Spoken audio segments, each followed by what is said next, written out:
தேவராயருடைய அரசவையில் எல்லா மந்திரிகள் அடுத்த உள்ளவங்க எல்லோரும் கூடியிருக்கிறாங்க. மகாராஜாவுக்கு ஒரு சின்ன யோஜனை. அவர் என்ன பண்ணுறாரு அப்படின்னா, கையில் ஒரு தராசு கொண்டு வந்துருக்கிறாரு. கையில் 3 வெள்ளி குண்டுகள் ஒரே மாதிரி இருக்குது. இதை அவர் எல்லா மந்திரிகளும் பாக்கி அடுத்த ஆளுகள் எல்லாத்திட்டையும் கேட்குறாரு. உங்களுக்கு எல்லாத்துக்கும் ஒரு சின்ன போட்டி. இந்த போட்டியில் ஜெயித்தா அதுக்கு தகுந்த சன்மானம் கொடுப்பேன். இந்த 3 குண்டில் வெள்ளி குண்டில் ஒரே ஒரு குண்டு எடை குறைவாக இருக்கும். இந்த தராசை நீங்கள் ஒரே ஒரு தடவை தான் பயன்படுத்தணும்.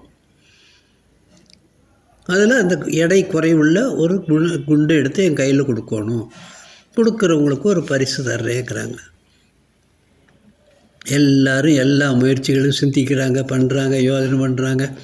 எல்லாம் முடித்து கொஞ்சம் நேரம் கழித்து, இல்லை மகாராஜா, ஒரு தடவை எடை போட்டு பார்ப்பதால் கண்டுபிடிக்கவே முடியாது, இதெல்லாம் நடக்காத காரியம் அப்படிங்கிறாங்க.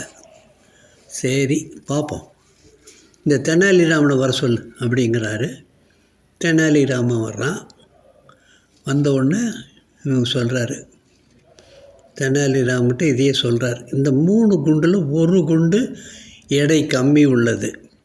இந்த தராசில் நீ ஒரே ஒரு தடவை தான் எடை போட்டு பார்க்கணும். இதில் எடை கம்மியான குண்டை எடுத்து என் கையில் கொடுக்கணும் அப்படிங்கிறாரு. சரிங்க மகாராஜா, நீங்கள் சொன்னால் நான் செய்யாமையாக இருக்க போகிறேன், வைங்க அப்படிங்கிறான். 3 குண்டையும் எடுத்துகிட்டே தட்டில் வைக்கிறாரு. தட்டில் வச்சோடனே ஒரு குண்டு எடுத்து மகாராஜா கையிலேயே கொடுத்துட்றான்.